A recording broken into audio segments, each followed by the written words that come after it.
Every time NASA makes an announcement, humanity wonders if they've managed to find alien life. Sadly, that's not happened yet, but that day may be inching closer and closer as the human race gets ready to travel to Mars.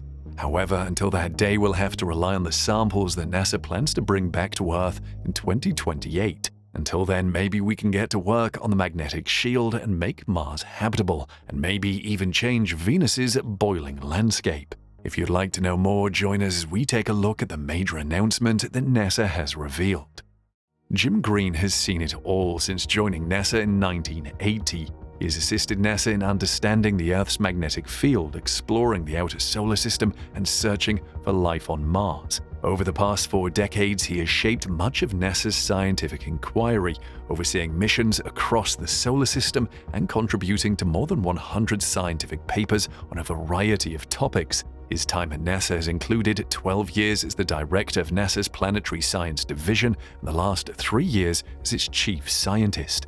He began his career specializing in the Earth's magnetic field and plasma waves, but later broadened his research interests. Dr. Green's most recent significant proposal was a scale for verifying the detection of alien life, known as the Confidence of Life Detection Scale. He has published research that suggests we could terraform Mars and begin to make it habitable for humans by using a massive magnetic shield to prevent the sun from stripping the red planet's atmosphere and raising the temperature on the surface. But NASA has long been interested in the search for life on Mars. Their attempts started with Viking 1 and 2 landers in 1976 and continued with missions until the 1990s. So is it surprising that scientists haven't come across a shred of evidence that alien life exists in space? Green's answer is both yes and no. Now scientists are focusing on much more methodical and intelligent techniques to recognize the signatures that life can produce over time. The solar system is 4.5 billion years old, and the Earth is brimming with life. But go back 1 billion years and you'd see that Venus was once a blue planet. At that time, it also had a sizable ocean, so it too could have harbored life, and a lot of it. And Mars was also once a blue planet billions of years ago. What changed was that Mars lost its magnetic field, which is when the water began to evaporate and Mars became stagnant around 3.5 billion years ago. Still, scientists were optimistic. They hoped to discover life on the surface. However, at the time, they put the Viking landers in a bad spot because they didn't know where else to put them. They were solely focused on putting them down on the red planet's surface. Dr. Green compared that move to dropping something in the Gobi Desert. They should have landed them in the Jezero crater, in this river delta where the Perseverance rover is now, but they didn't even know it existed at the time. So they adjusted their plans and relocated their probes. At one point, one of the landers had revealed microbial life in the soils, but only one of the 3 instruments did, so scientists couldn't claim to have discovered life. Today, scientists understand that they'll have to bring samples back to Earth so that they can study them properly. At the time, they had no clue a sample return mission would need to be planned. And that's exactly what they're doing now. NASA and the European Space Agency have been working on the Mars Sample Return Program to bring the first ever samples of rock and dust collected from the Martian surface back to Earth. And if they're lucky, a vial of Martian atmosphere as well. If everything goes as planned, the samples should be returned by 2033. Since its arrival on Mars in 2021, NASA's Perseverance rover has been quietly collecting samples. And what's more, it's been preparing to bring those samples home. That would undoubtedly be an exciting accomplishment for the scientific world. Everyone will be able to see what Mars looks like and what it is made of once they have access to samples from the planet, and will finally find out if the planet's really as red as it appears in the photos. But the mission is, to put it mildly, complicated.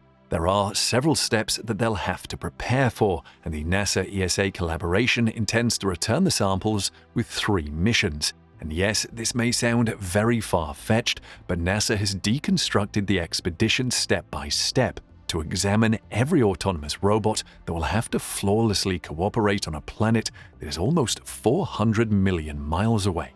In the meantime, though, the Perseverance has managed to drill about 2 inches into the surface to extract a rock core. And once the piece is removed, the sample is stored in a container, and this was nothing short of a historic moment for NASA. This marked the first time that a spacecraft had packed up a sample to bring back to Earth. If you think about it, the mission is already underway thanks to Perseverance. But while Perseverance may be busy packing up pieces of Mars, the sample retrieval mission will begin in 2028. That part of the mission will require 2 helicopters, the Mars Ascent Vehicle and the Sample Return Lander, to be launched toward the planet. There, these vehicles will participate in taking the samples from Perseverance and transferring them to the Earth Return Orbiter so they can be brought back home. These samples won't return to Earth until 2028 if everything goes according to plan, but it sounds achievable. At the end of the day, picking up rocks from one planet and bringing it to another is possible, because at least it's simple.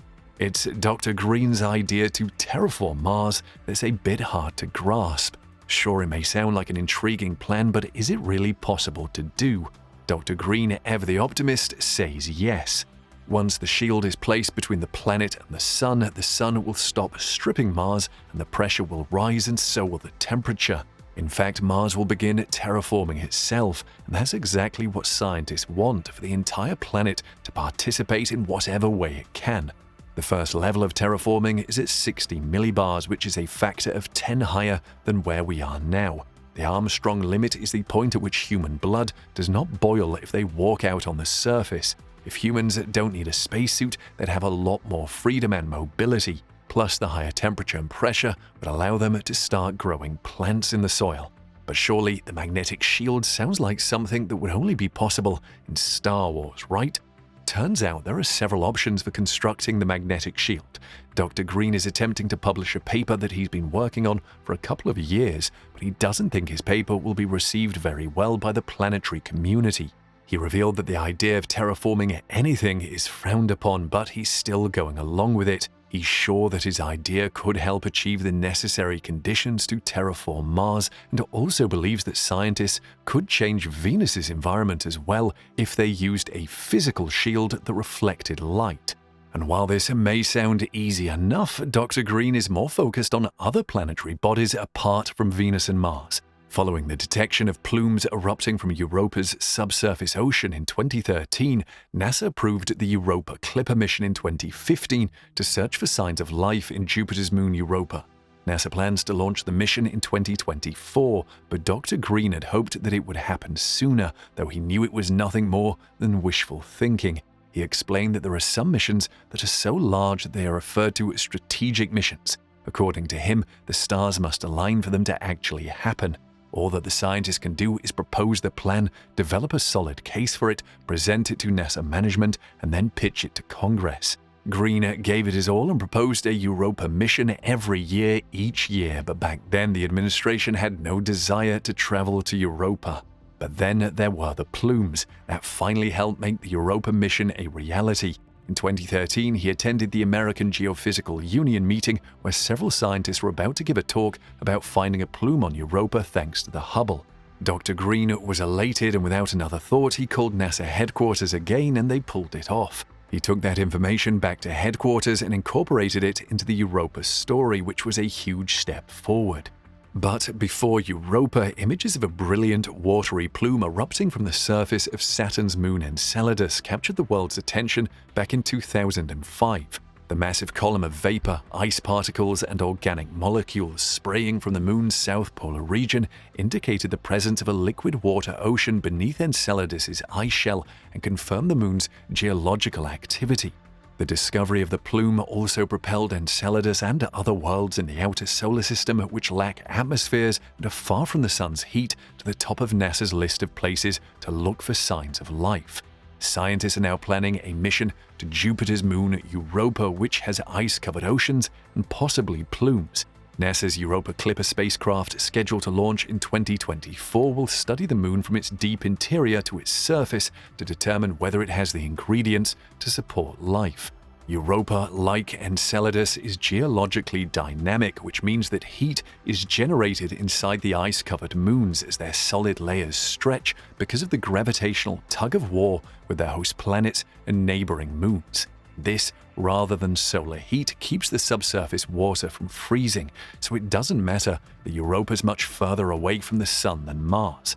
This heat may also aid in the production or circulation of life's chemical building blocks such as carbon, hydrogen, oxygen, nitrogen, phosphorus, and sulfur at their sea floors. However, that's where the similarities between Europa and Enceladus end. At the moment, the plumes have indicated that scientists could find easier access to Europa's interior. It all comes down to whether Europa is habitable, which further depends on having some understanding of what's going on beneath the Moon's surface. In other words, Europa's magic is hidden deep within the Moon. In comparison to Enceladus, which is the size of Texas, Europa is about a quarter the size of Earth, or slightly smaller than Earth's moon. Furthermore, evidence suggests that Europa has a much deeper saltwater ocean than Enceladus, possibly 40 to 100 miles deep, containing roughly twice as much water as Earth's oceans. Some scientists believe Europa's ocean is reacting with superheated rocks beneath its sea floor, possibly via hydrothermal vents. On Earth, such areas are chemical hotspots that feed a plethora of creatures. However, scientists believe that large pockets of melted water in Europa's ice shell are more likely to be the source of plumes than the ocean. These pockets could also provide comfortable habitats for organisms and may even support human life.